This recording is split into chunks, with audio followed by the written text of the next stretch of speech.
The Colts might be getting a huge shot in the arm on Sunday as they take on the Tennessee Titans. Let's get to it.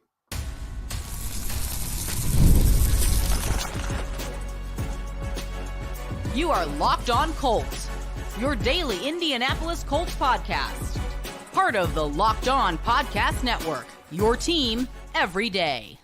All right. Thanks for tuning in and making us your first listen of the day. This is your daily podcast covering your Indianapolis Colts, part of the Locked On Podcast Network, your team every day. And today's show is brought to you by FanDuel. Place your first $5 bet and you'll get started with $200 in bonus bets guaranteed. Just visit FanDuel.com to get started. All right, welcome to the show, everybody. This is Jake Arthur from HorseshoeHuddle.com, your resident credentialed media member from the site. And today we are putting our final look into Colts and Titans this Sunday, Week 6.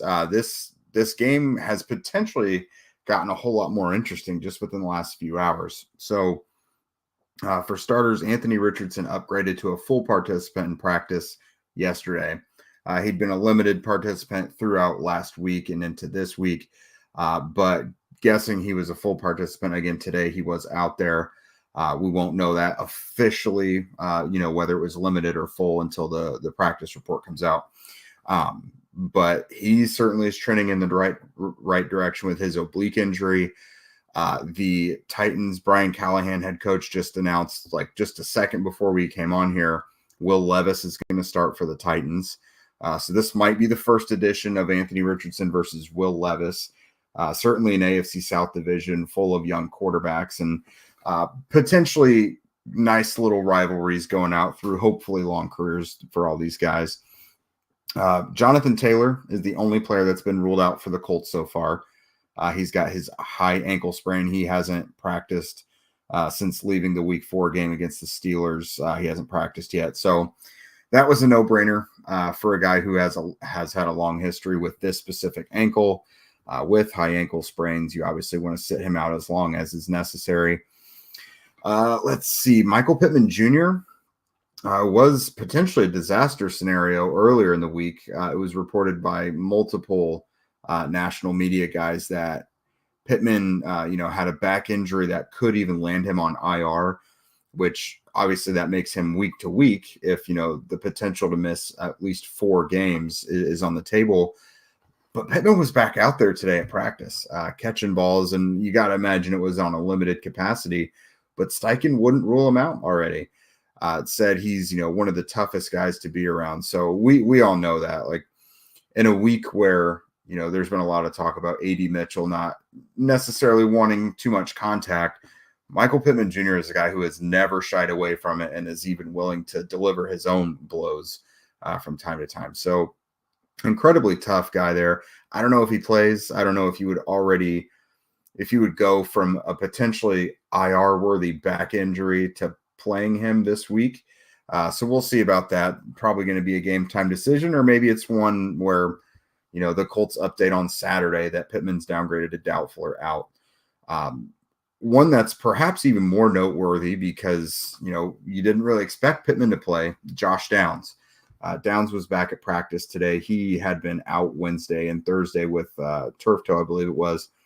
But he was back out there. That's going to be huge for the Colts offense if he's out there, whether it's Anthony Richardson or Joe Flacco starting at quarterback this week. Downs, since he's been back in these few games, it's very clearly he's a huge part of establishing rhythm in the passing game. Has caught so many short to intermediate balls and kept the sticks moving. He obviously can make difficult catches, had that one-handed catch last week. So Downs being out there would be huge for the Colts. Ryan Kelly looks like he may be on track to play as well. He's been able to practice. He practiced Wednesday and Thursday, but was not out there today. Now, this could be something the Colts are just doing with a couple of these veteran offensive linemen because Braden Smith has had the same routine basically the last couple of weeks. Out Wednesday, in Thursday, out Friday, but he hasn't missed a game yet. So Braden Smith, it was the same for him today. So Ryan Kelly, we'll see. Obviously, Tanner Bortolini would get the nod, perhaps, if Ryan Kelly isn't able to play. With Will Fries, the right guard, being out for the year now, it should be Dalton Tucker, but maybe the Colts go with Tanner Bortolini. That one, we'll keep an eye on that. We'll see.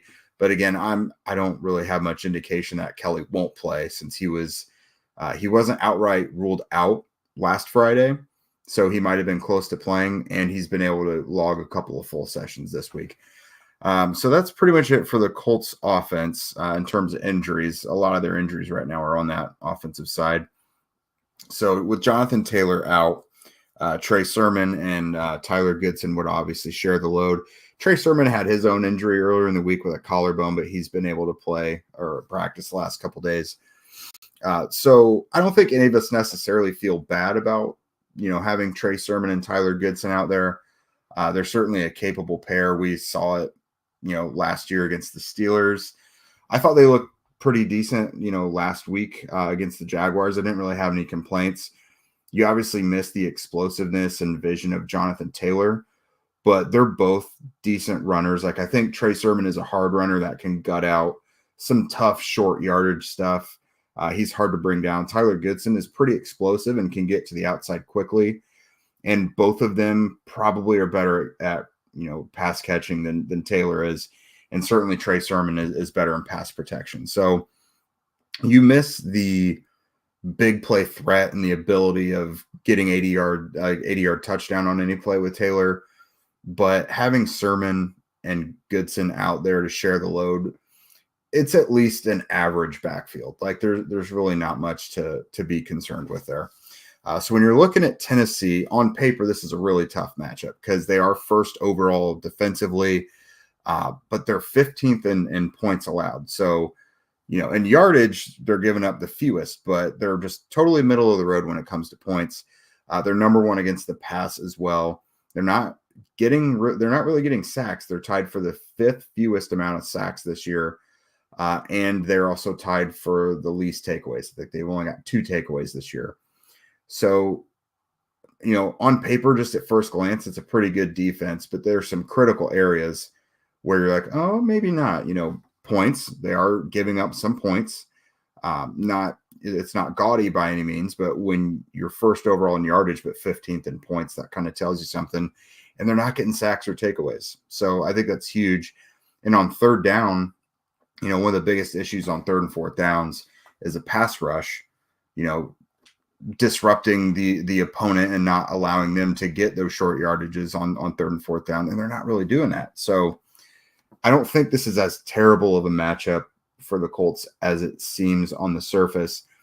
Certainly if Joe Flacco's out there, you're limited in mobility, even if he's running for those 21 yarders. But I think this is a game where the Colts really need Anthony Richardson to be that explosive difference maker, whether it's those plays he finds deep downfield where, it's just a shot play where the defense has broken down, or he just needs to beat a linebacker around the edge to pick up 3rd and 2, 3rd and 3 and get the first down. I think Anthony is going to have to be that difference maker for the Colts. So, I mean, I don't want to diminish what Tennessee has done. I've previously said, I don't think any team in the league has done more for their defense in the offseason than Tennessee did. I really like the combo of Kenneth Murray and Ernest Jones at linebacker. They've obviously got, Quandre Diggs is someone that a lot of Colts fans wanted. Amani Hooker is always a thorn in the Colts side. They do have some guys in the front 7. Obviously, Landry, he is who got to Anthony Richardson and put him out for the year last year.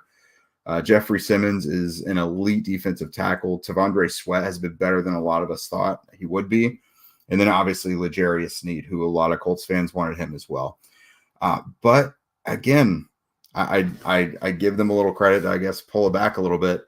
They haven't really faced a gauntlet of really tough offenses. They faced Chicago in Caleb Williams' first start when people were saying Caleb Williams may not be as good as everyone thought.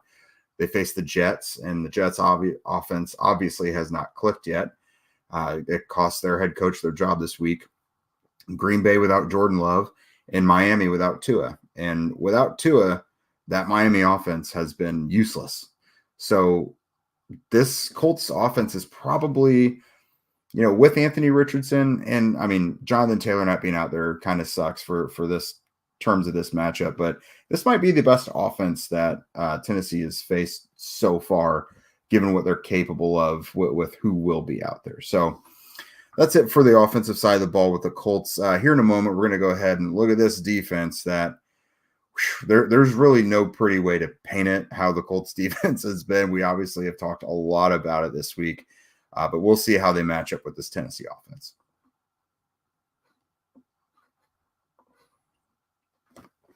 With Robinhood Gold, you don't need a silver spoon to eat up the financial favors of the 1%.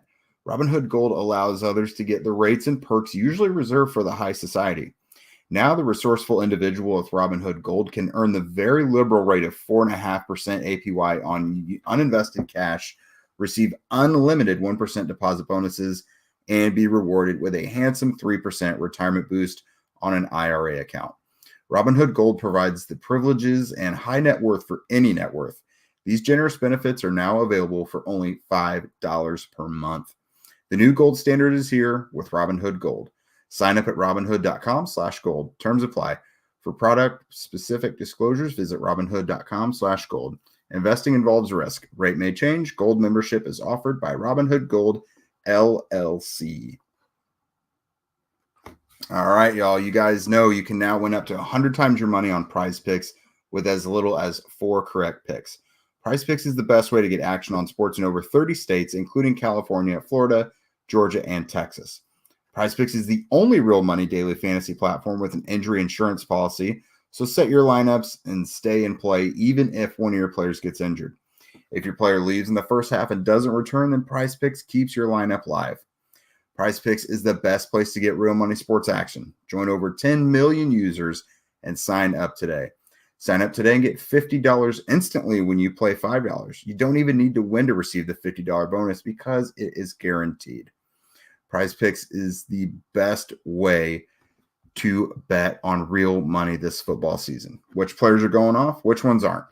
Make your picks in less than 60 seconds and turn your sports opinions into real money all season long on PrizePicks. Download the app today and use code LOCKEDONNFL to get $50 instantly after you play your first $5 lineup. That's code LOCKEDONNFL to get $50 instantly after you play your first $5 lineup. PrizePicks. Run your game.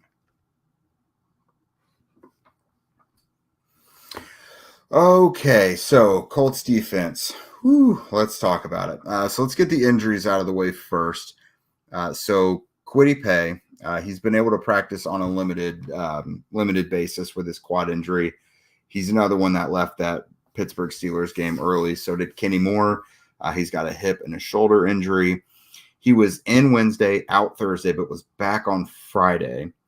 So, I mean, we'll see what that means for him. I don't know if the Colts are being intentional with how they bring some of these veterans in and out of the injury or, practice on the injury report.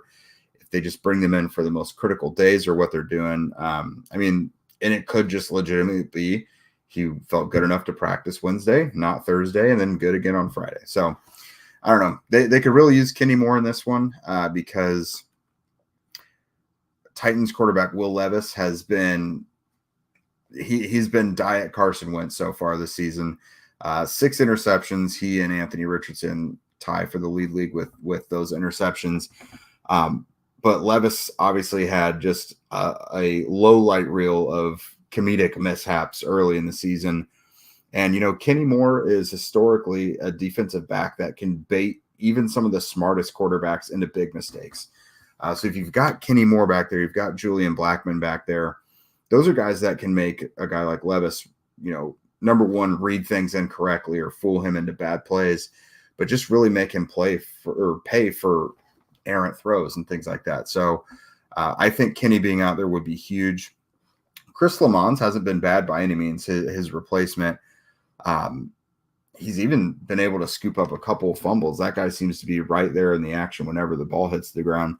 But obviously Kenny Moore is just like a different breed. They don't really make him like him. Mentally, he's one of the smartest players I've personally covered.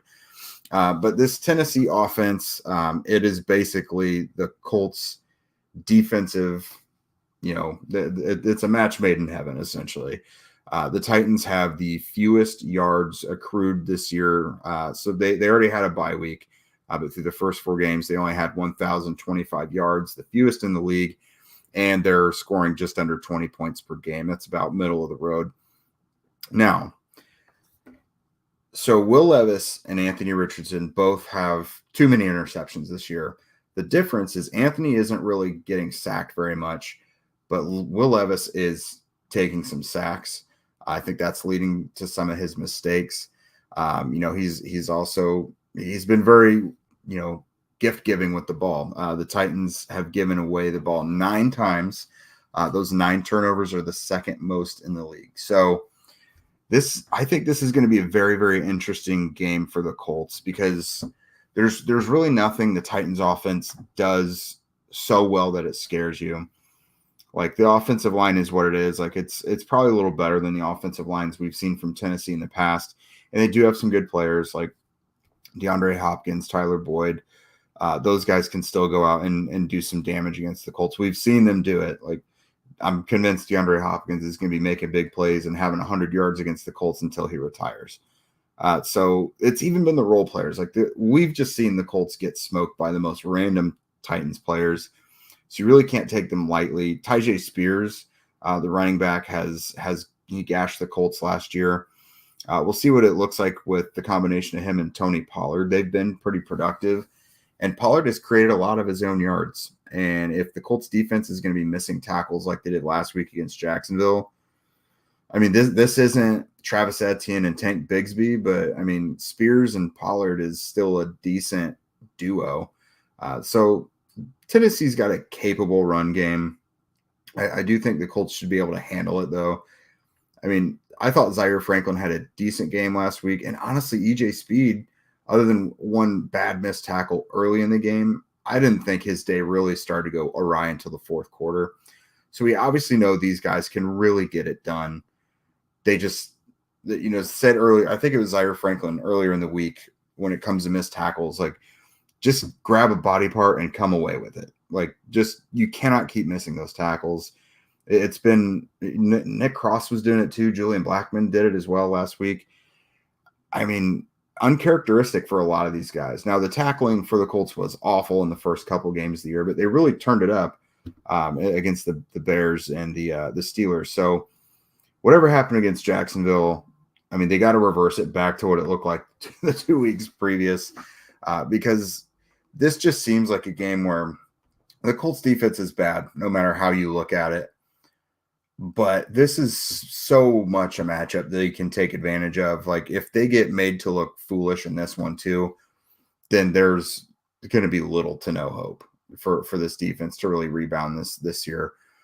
It's not that the Titans offense can't be productive. It's the mistakes, especially the turnovers, giving up sacks and everything. We know Will Levis is going to cause a lot of those issues as well. He's a very volatile player. Now, he had some big plays against the Colts last year, and he's still capable of big plays now. Like, he's not going to be the worst quarterback they've faced all year, but he'll make you pay. But he also will do some of the most boneheaded things we've seen a Colts quarterback do since Carson Wentz. So you kind of have to just force him into Carson Wentz mode. So how's this thing going to turn out? Who's going to win? We are going to look at more of that here in the final segment. Hey, NFL fans, you guys can start the season with a big return on FanDuel, America's #1 sportsbook. So when you get a hunch in the middle of the game, you can check out the latest stats, view live play-by-play, and so much more on the same page when you place your bets. You'll get started with $200 in bonus bets guaranteed when you place your first $5 bet. So the line on this one has been pretty interesting. Just in the last few days, when Zach and I talked about this matchup last time, the Colts were favored by 1.5 points, and the total point over-under was 43.5 for the game. Since then, it shifted all the way 3 points. The Titans are now 2.5 point favorites. They go from the 1.5 point underdogs to 2.5 point favorites, and the point total has dipped to 42.5 though. Obviously, I think injuries have probably caused that to be the biggest thing here. I mean, Anthony Richardson is certainly trending towards being there. He's going to be a game time decision, but no Jonathan Taylor, no Michael Pittman Jr. probably. Like, maybe he plays, but like, God, does it seem worth it? Like if he's got a back injury that was perhaps going to land him on IR, it seems maybe you don't play him yet this week. But the defensive line injuries as well. But a lot of those things are getting better. Like it didn't look as grim as it did earlier in the week. So we'll have to keep an eye on that. But again, go visit FanDuel.com for more. All right. So everybody go ahead in the comments now. You know the drill. Colts, Titans, week 6. Who do you got? I think I'm going to go with a narrow Colts win on this one. I think this is the type of game. It's probably not going to be as much of a shootout as Colts Jags was late last week, but I think it's going to be higher scoring than people think. I have 27-24 Colts. I think the defenses are going to be a little vulnerable. I think if Anthony Richardson plays, this is mostly based on if Anthony plays. I still think the Colts could win if Joe Flacco is the starter, but I think it would be lower scoring just because they'd be pretty one-dimensional. Because, just like last week, you're out Jonathan Taylor. Obviously, Joe can't move around all that well. Anthony is just the ultimate X factor. Even if he's not sharp as a passer in this game, there's just really timely plays he can make with his legs that we've seen him do throughout the season. So 27-24 Colts. I mean, Alec Pierce is going to have to step up. A.D. Mitchell really has to step up. The elephant in the room right now for the Colts passing game is A.D. Mitchell. I think everyone would feel so much better about this whole thing if some of these plays were just being converted. Now, a lot of it's A.D. Mitchell and a lot of it is the quarterbacks as well, but they just haven't been on the same page. I think, Mitchell has probably taken some liberties in his route running. Reggie Wayne this week, when we were talking to him, described, he kind of said A.D. Mitchell's route running is a little unorthodox, but it's super effective. I think he leads the NFL right now in average yards per separation per route. So like Reggie said, no one's really getting more separation than Mitchell, but he's not finishing the plays. If it does see like he's sensing contact and not going for it like a Michael Pittman Jr. would, but also the passes just haven't been really crisp to him all that well either. We've seen Anthony sky some passes to him. We've seen even he's not on really the same page with Joe Flacco yet. But the most frustrating thing is once they start to click, Mitchell could be a monster, and it feels like it's coming any week now. And if Pittman doesn't play this week, which why would he? Then God, there's no better week for Mitchell to have his breakout than this week. The Colts need it, number one, because let's say Pittman and Downs play. They're still banged up and didn't get to practice for the entire week. They got some stuff in today, but they really need someone to step up. And Alec Pierce, even with Downs and Pittman, Alec Pierce leads the team in receiving. He's easily been the biggest playmaker in the whole offense all season. So defenses know that. So, you need the tight ends to step up. You need A.D. Mitchell to really step up. Hopefully him and the quarterbacks can be on the same page. Whatever they do effectively together in practice, they've got to try and get that going on the field. Because whether it's kind of deep fade routes, things along the sideline, throwing him 50-50 balls or something. The go balls are not working yet. That'll come, I think. But throw him a jump ball or something. Just see how it goes. But it is just so frustrating because this is a guy that at Texas, he led all receivers, I'm pretty sure, in this rookie draft class in the lowest drop rate. So he didn't really drop balls at Texas. So he normally is sure-handed. He's getting separation every time he goes out there, but he's just not on the same page with the quarterback. So once that comes down, that could be a big one. And it could, we've seen Alec Pierce have these enormous games 3 times now. They've got another guy that can do that. So if the Colts can go out there, they have Alec Pierce doing his thing, A.D. Mitchell does his thing, really shows any semblance of kind of life in the passing game, then this could be a super explosive Colts offense. Again, they should have time to throw. This isn't a Titans defensive front that super gets after you. I think the run game is going to be really hard to get going, though. Tavondre Sweat, Jeffrey Simmons, it's tough teeth to run into for the Colts. So we'll see how it goes. Again, throw it in the comments. I have 27-24 Colts, 1 p.m. Sunday there in Nashville. So that'll be an entertaining one. Thank you guys for making Locked On Colts your first listen today. Now for your second listen, go check out the new Locked On NFL Now with 2 shows every day.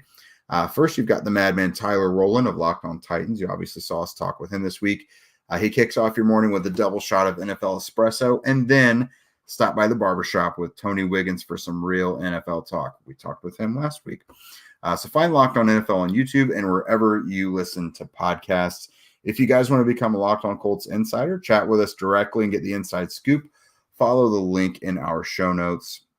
If you don't already, follow at Locked On Colts, at Jake Arthur NFL, and at Zach Hicks 2 on Twitter. We're also on TikTok and Instagram.